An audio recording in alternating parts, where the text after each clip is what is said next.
Welcome back. My name is Okuchuku Ben Obi. In our previous video, we began discussing how the church can become a major force in transforming Africa over the next 30 years. We examined what churches should focus on during the first 5 years. If you have not watched that video, I encourage you to please do so, because today's discussion built directly on that foundation.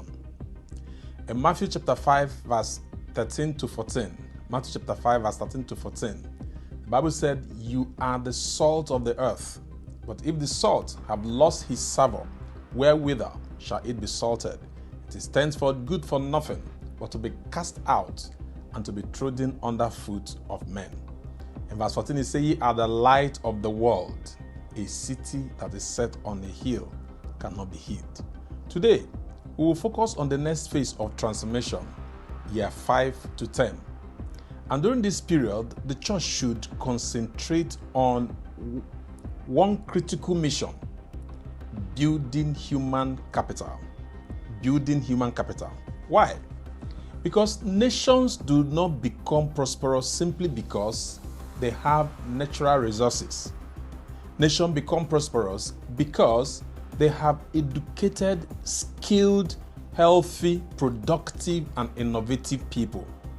The greatest resources in Africa is not oil, it is not gold, it is not diamond, it is people.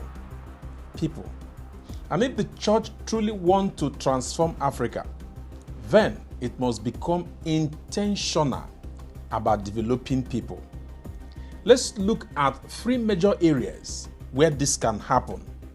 Number 1 is transformed education. Transformed education. In Hosea chapter 4 verse 6a, the Bible says, "My people are destroyed for lack of knowledge." Many churches across Africa have already built schools. This is commendable. However, the next question is, what kind of education are these schools providing? For too long, much of our educational system have focused primarily on helping students pass examinations. But passing exams alone does not build nations. The church should begin to champion functional education.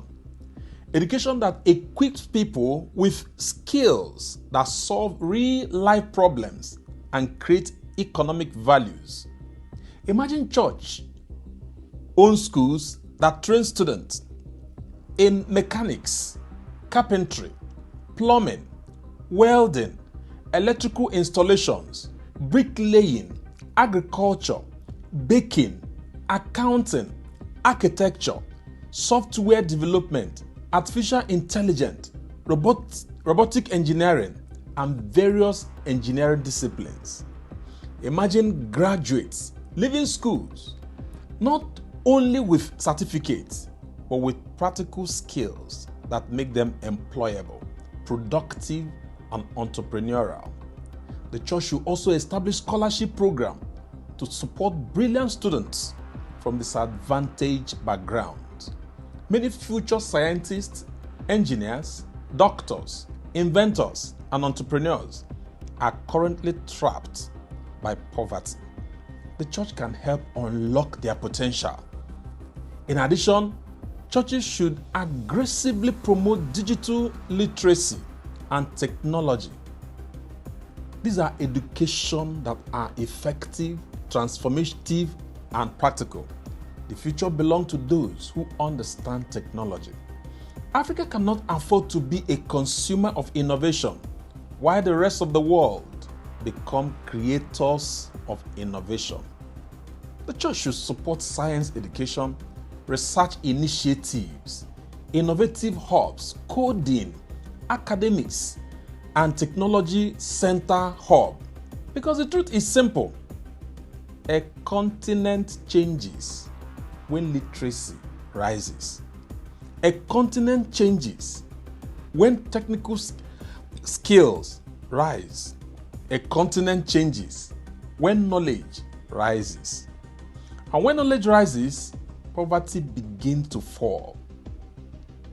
Number 2, we should strengthen health infrastructure.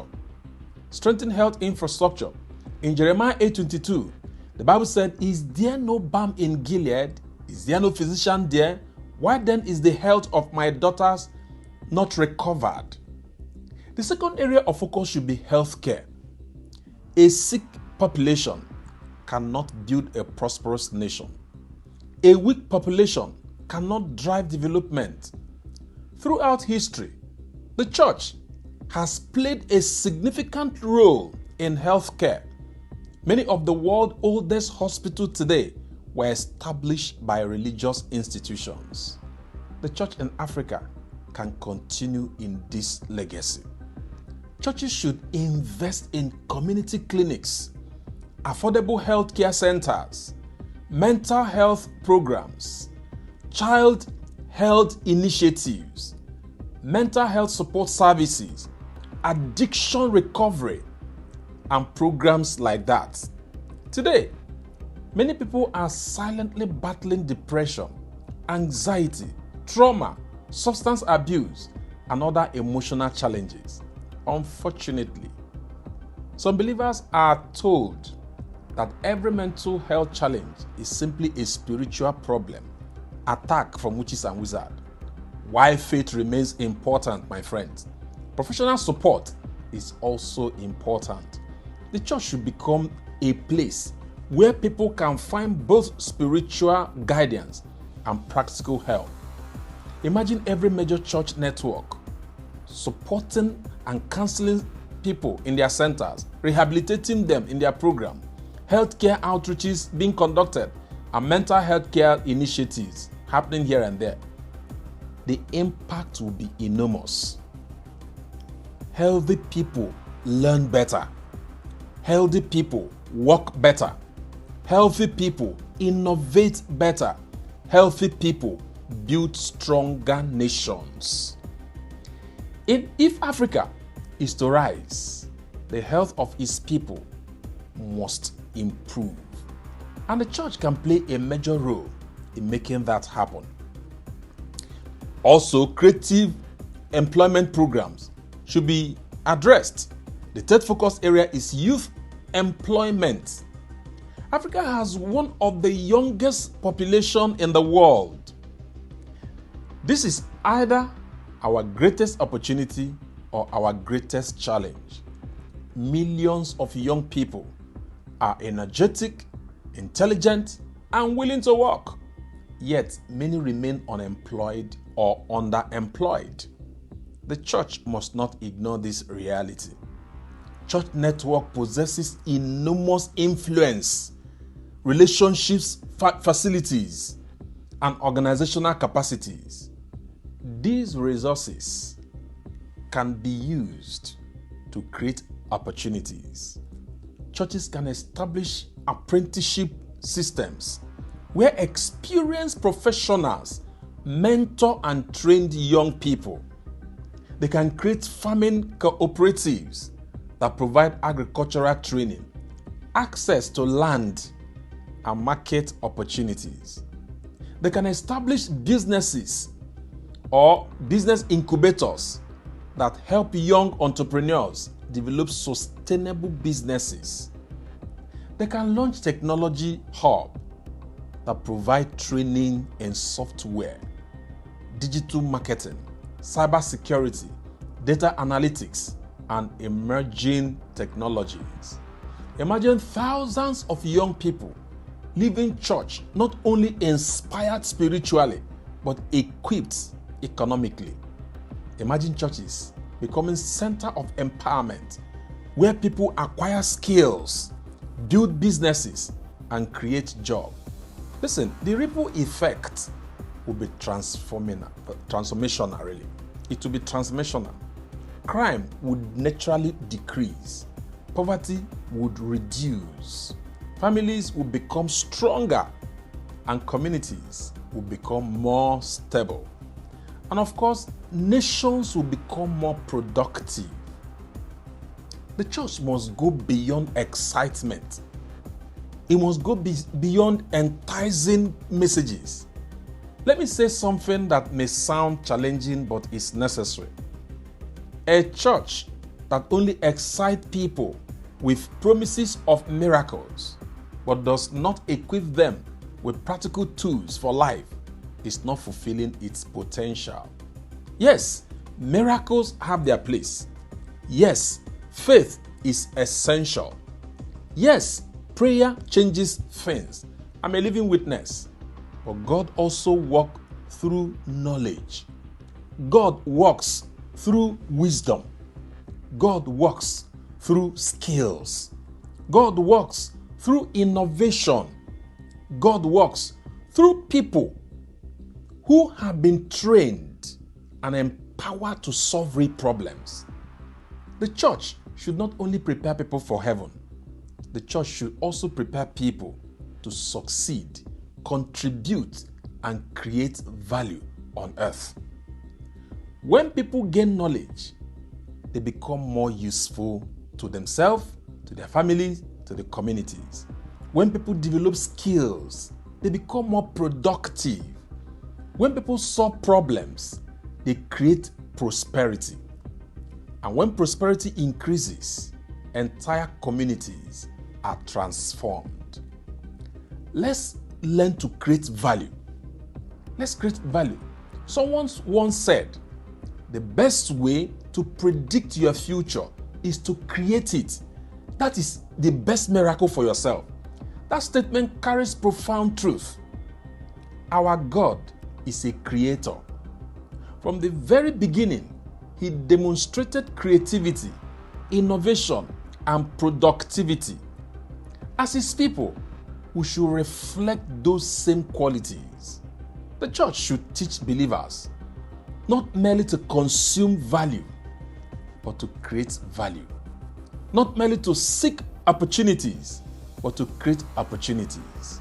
Not merely to ask for change, but to become agents of that change. Knowledge creates value. Skills create values.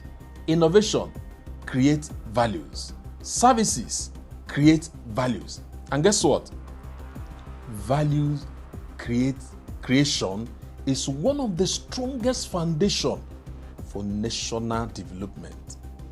As we conclude, if the church spent the next 5 to 10 years intentionally building human capital through education, healthcare, and youth empowerment, Africa will begin to witness measurable transformation. The future of Africa and the future they desire will not emerge by accident.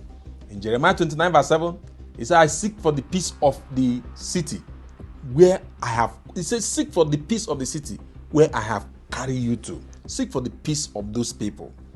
God is interested in us seeking the peace of our communities deliberately and intentionally.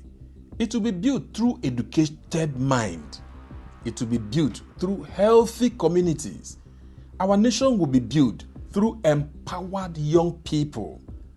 And the church can become one of the greatest catalysts of that transformation. Thank you for watching. If you find this video valuable, please like, subscribe, and share it with others. I would also love to hear from you, your thoughts.